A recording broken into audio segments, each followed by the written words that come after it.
بسم اللہ الرحمن الرحیم۔ باب القضاء، الفصل الاول، قضاء کا باب،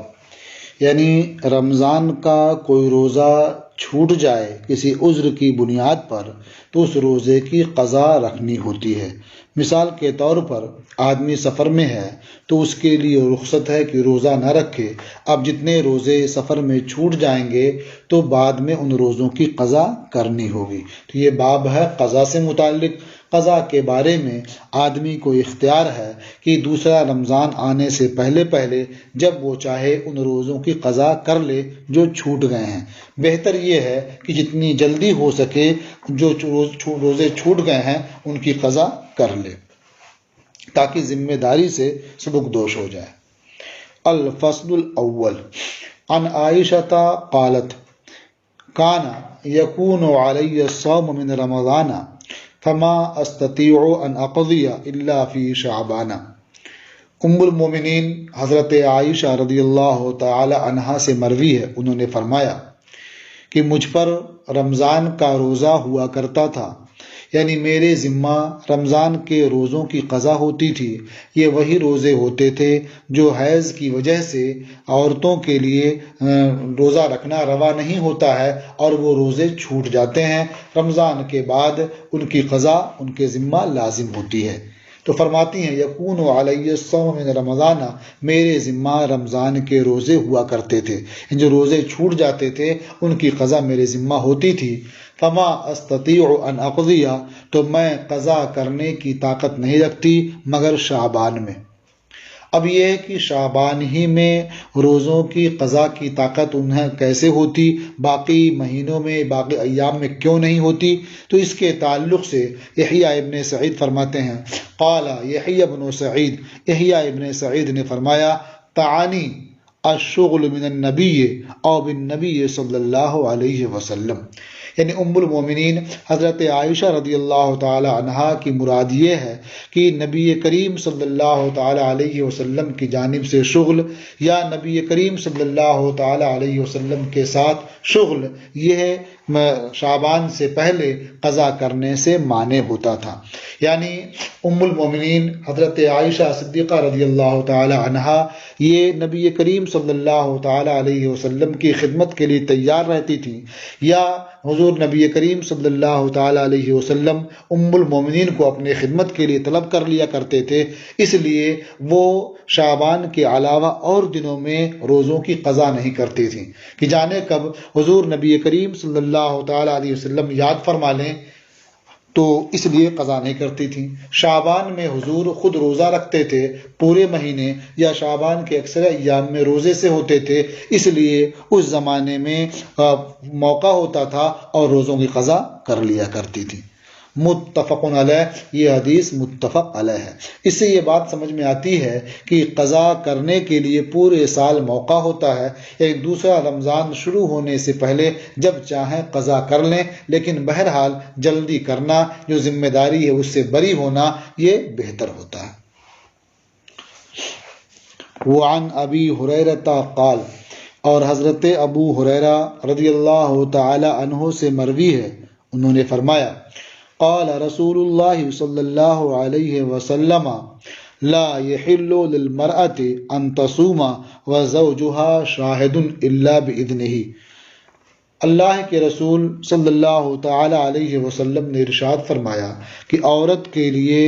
روزہ رکھنا حلال نہیں ہے جب کہ اس کا شوہر اس کے ساتھ شہر میں موجود ہو مگر اس کی اجازت سے۔ یعنی یہ نفلی روزے کی بات ہو رہی ہے، رمضان کے فرض روزے کی بات نہیں ہے۔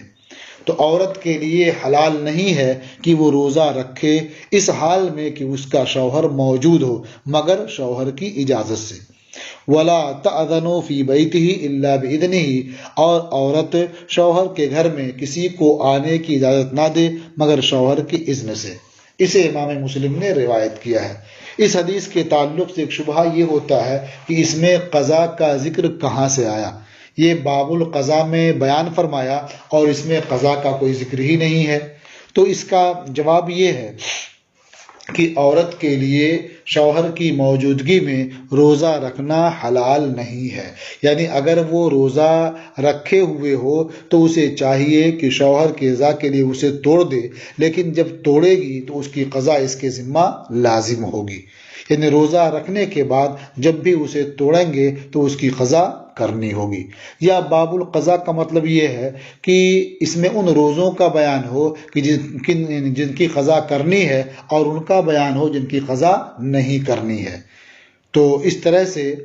نفلی روزہ رکھا ہی نہیں سرے سے تو پھر تو کوئی مسئلہ ہی نہیں ہے، اور رکھ لیا توڑ دیا تو ہمارے امام کے نزدیک اس کی قضا ضروری ہوگی۔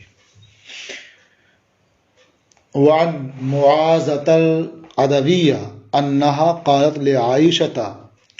اور معاذہ عدویہ سے مروی ہے، انہوں نے ام المومنین حضرت عائشہ رضی اللہ تعالی عنہا سے عرض کیا،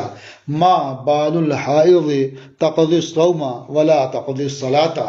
حائضہ کا کیا معاملہ ہے کہ وہ روزے کی قضا کرتی ہے اور نماز کی قضا نہیں کرتی ہے۔ یعنی کسی خاتون کو حیض آ جاتا ہے تو حیض کی وجہ سے جو نمازیں چھوٹ جاتی ہیں ان کی قضا نہیں کرتی ہے، لیکن جو روزے چھوٹ جاتے ہیں ان کی قضا وہ کرتی ہے۔ تو آخر نماز بھی فرض ہے اور روزہ بھی فرض ہے، تو کیا وجہ ہے کہ ایک فرض کی قضا اس کے ذمہ لازم ہوتی ہے اور دوسرے فرض کی قضا لازم نہیں ہوتی ہے، جبکہ نماز اہم الفرائض بھی ہے۔ قالت عائشہ، ام المومنین حضرت عائشہ رضی اللہ تعالی عنہا نے فرمایا، کانا یصیبنا ذالک، ہمیں یہ موقع آتا تھا یعنی حیض آ جاتا تھا، فنؤمر بقضاء الصوم، تو روزے کی قضا کا ہمیں حکم دیا جاتا تھا، ولا نؤمر بقضاء الصلاۃ، اور نماز کی قضا کا حکم نہیں دیا جاتا تھا۔ رواہ مسلم، اسے امام مسلم نے روایت کیا ہے۔ تو یہ تو نقلی دلیل ہو گئی کہ ہمیں اس روزے کی قضا کا حکم دیا جاتا تھا اور نماز کی قضا کا حکم نہیں دیا جاتا تھا۔ دوسرے عقلی طور پر بھی یہ بات بہت معقول ہے، روزے جو حیض کی وجہ سے چھوٹیں گے وہ چند روزے ہوں گے، گنتی کے روزے ہوں گے، اور پورے سال میں ان کے قضا کرنے کی گنجائش ہوگی، جب موقع ملے اس کی قضا کر لے، تو عورت کے لیے ان روزوں کی قضا آسان ہے۔ لیکن اگر حیض میں چھوٹی گئی نمازوں کی قضا بھی لازم ہو تو عورت مشقت میں پڑ جائے گی، اس لیے کہ ہر مہینے چند ایام جو حیض کے ہوں گے نمازیں فوت ہوتی رہیں گی اور اگلے ایام میں ان کی قضا کرنی ہوگی۔ تو اس طرح سے ایسا بھی ہوگا کہ عورت کو پورے مہینے ہر وقت میں 2 وقت کی نماز پڑھنی پڑے، ایک ادا اور ایک قضا، اور یہ بلا شبہ عورت پر بہت بڑا بوجھ ہوگا اور اس کے لیے بہت مشقت کا معاملہ ہوگا۔ اس لیے شریعت نے اسے گنجائش دی ہے کہ نمازوں کی قضا کرنے میں حرج ہے، اس لیے نمازوں کی قضا نہیں ہے، اور روزوں کی قضا میں حرج نہیں ہے، مشقت نہیں ہے، اس لیے روزوں کی قضا کا حکم ہے۔ وعن عائشہ قالت، اور حضرت عائشہ رضی اللہ تعالی عنہا سے مروی ہے، فرمایا، قال رسول اللہ صلی اللہ علیہ وسلم، من مات وعلیہ صوم صام عنہ ولیہ، جو مر جائے اور اس کے ذمہ روزہ ہو تو اس کی جانب سے اس کا ولی روزہ رکھے۔ بعض حضرات نے اس کے ظاہر کو لیا ہے اور یہ حکم دیا کہ مرنے والے کی جانب سے روزہ رکھا جا سکتا ہے، یعنی مر گیا، اس کے ذمہ روزوں کی قضا تھی تو اس کا ولی اس کی جانب سے روزہ رکھ لے، وہ روزے ادا ہو جائیں گے۔ لیکن ہمارے نزدیک یہ روزے کی مرنے والے کی جانب سے روزہ نہیں رکھا جائے گا اور نہ ہی اس کی جانب سے نماز پڑھی جائے گی، ہاں روزے کا جو فدیہ ہے وہ ادا کیا جائے گا۔ تو جو اس حدیث میں فرمایا کہ من مات وعلیہ صوم صام عنہ کا مطلب یہ ہے اس کے روزوں کا فدیہ دے۔ تو جو شخص مر جائے اور اس کے ذمہ روزے ہوں تو اس کا ولی اس کی جانب سے روزہ رکھے، یعنی روزے کا فدیہ دے۔ ہر روزے کا فدیہ بقدر صدقہ فطر ہوتا ہے، یعنی صدقہ فطر کی جو مقدار ہے، یعنی ایک صدقہ ایک روزے کا فدیہ ہوتا ہے۔ اب اگر وہ وصیت کر گیا ہے تو تہائی مال میں اس کی وصیت نافذ ہوگی، اس سے اس کا فدیہ ادا کیا جائے گا۔ یہ اس وقت ہے جب کہ اس میت کے وارث بھی ہوں، اور اگر وارث نہ ہوں اور سارے مال سے فدیہ ادا ہوتا ہو تو سارا مال اس کا فدیے میں صرف کر دینا ضروری ہے، صرف کر دیا جائے گا تاکہ روزوں کا فدیہ ادا ہو جائے۔ متفق علیہ، یہ حدیث متفق علیہ ہے۔ الفصل الثانی عن نافع عن ابن عمر عن النبی صلی اللہ علیہ وسلم قال، حضرت نافع سے مروی ہے، وہ حضرت عبداللہ ابن عمر سے روایت کرتے ہیں، وہ نبی کریم صلی اللہ تعالی علیہ وسلم سے روایت کرتے ہیں، حضور نے ارشاد فرمایا کہ جو شخص انتقال کر گیا اور اس کے ذمہ ماہ رمضان کے روزے ہیں، فَلْيُطْعَمْ عَنْهُ مَكَانَ كُلِّ يَوْمٍ مسکین، تو ہر دن کے بدلے اس کی جانب سے ایک مسکین کو کھانا کھلایا جائے۔ یہ حدیث اس بات کو واضح کرتی ہے کہ رمضان کے روزے کسی کے ذمہ ہیں تو اس کے بدلے کوئی دوسرا شخص روزہ نہیں رکھے گا اس کی طرف سے، بلکہ اس کا فدیہ ادا کیا جائے گا، ہر دن کے بدلے ایک مسکین کو کھلایا جائے گا۔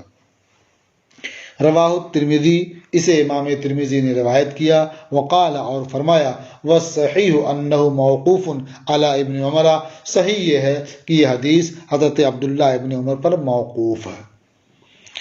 الفصل الثالث عن مالک بلغہ ان ابن عمر کان یسأل هل یصوم احد عن احد، حضرت مالک سے مروی ہے، ان تک یہ خبر پہنچی کہ حضرت عبداللہ ابن عمر سے یہ سوال کیا جاتا تھا، کیا کوئی شخص کسی شخص کی جانب سے روزہ رکھے گا،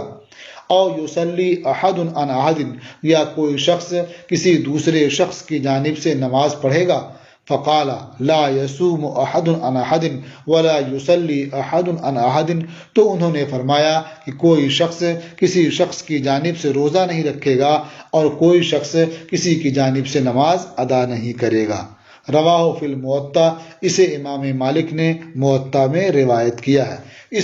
اس سے بھی یہ بات سمجھ میں آتی ہے کہ اگر کوئی شخص مر گیا اور اس کے ذمہ روزے ہیں تو اس کی جانب سے اس کا ولی روزہ نہیں رکھے گا بلکہ اس کا فدیہ دے گا، جیسا کہ اس سے پہلی والی حدیث میں ذکر ہے۔ اسی طرح سے اگر کوئی شخص مر گیا اور اس کے ذمہ نمازیں باقی ہیں تو اس کا ولی اس کی جانب سے نماز ادا نہیں کرے گا بلکہ اس کا فدیہ ادا کرے گا۔ یہ باب بھی ختم ہوا۔ اب انشاءاللہ اس کے بعد آپ پڑھیں گے باب صیام التطوع۔